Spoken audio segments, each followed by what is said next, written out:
كم مرة حسيت بمشاعر غضب أو ضيقة ولقيت نفسك بتسأل هو أنا جاتلي منين المشاعر دي، ما أنا كنت لسه كويس.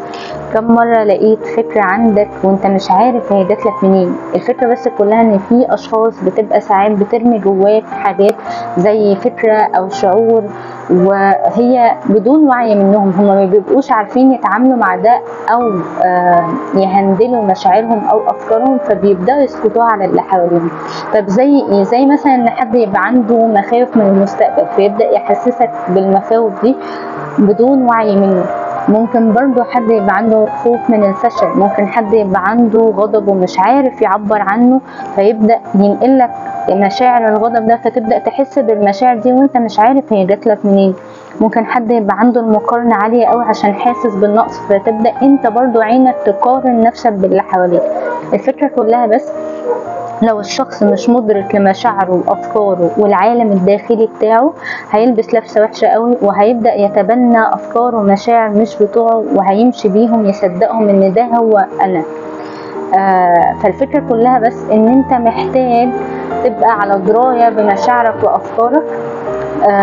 ومين الاشخاص اللي ممكن، على فكره الاشخاص اللي ممكن تنقلك الفكره او الشعور ده ما بيبقوش اشخاص بتقابلهم في الشارع كده مره ويمشوا، لا، الاشخاص دي ممكن يبقى في عيله، ممكن يبقى صديق، ممكن يبقى معارف، ممكن يبقى زميل في الشغل.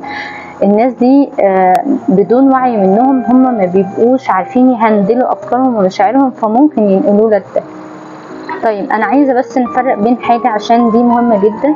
في فرق ان في حد يبقى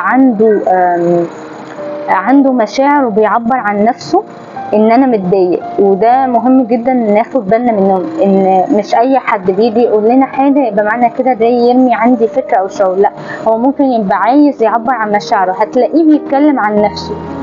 يعني هتعرف منين ان حد بيفضفض او متضايق او ان هو مش عايز يسكت عليك حاجه، هو بيتكلم عن مشاعره، ان هو بيفضفض عن نفسه ان انا متضايق. دي حاجه. الحاجه التانيه ان لو حد مر بتجربه معينه وبيديك نصيحه، اللي بيجي يسكت عليك حاجه هو بيجي يرميها، بيرمي لك الشعور، بيرمي لك الفكره وبيمشي، ما بيعملش اي حاجه. اللي بيجي يديلك النصيحه بيبقى مر بحاجه وبيقولك انت انا وقعت في 1 2 3 فاعمل 1 2 3، عشان نفرق بس. مش اي حد بيجي يقول لنا حاجه معناها كده جاي يثبت عليا حاجه. فده مهم جدا ان اللي بيجي يثبت مش بيجي يتكلم عن مشاعره هو، مش بيجي يديلك نصايح، هتلاقيه جاي يرميلك الفكرة الدنيا وحشة، مفيش حد بينجح. طيب ان انا مثلا شفت مثلا يبقى حد مثلا زميلك في الشغل عنده غضب من حد، فيبدأ ينقلك الغضب ده من نفس الشخص، مع انك انت الشخص ده ما عملكش حاجة، فتبدأ تحس ان انت غضبان من الشخص ده، وتبدأ تسأل نفسك هو الشخص ده عمل لي ايه، فهتلاقي ان هو ما عملكش حاجة. فايه بقى الحاجات اللي احنا محتاجين ناخد بالنا منها؟ اول حاجة ان انت تبقى على دراية بمشاعرك وافكارك، لان دول مهمين جدا. لو انت على دراية بمشاعرك وافكارك وبتفلتر اي حاجة بتدخلك، عمر ما انت هتلبس اي فكرة او شعور مش بتوعك.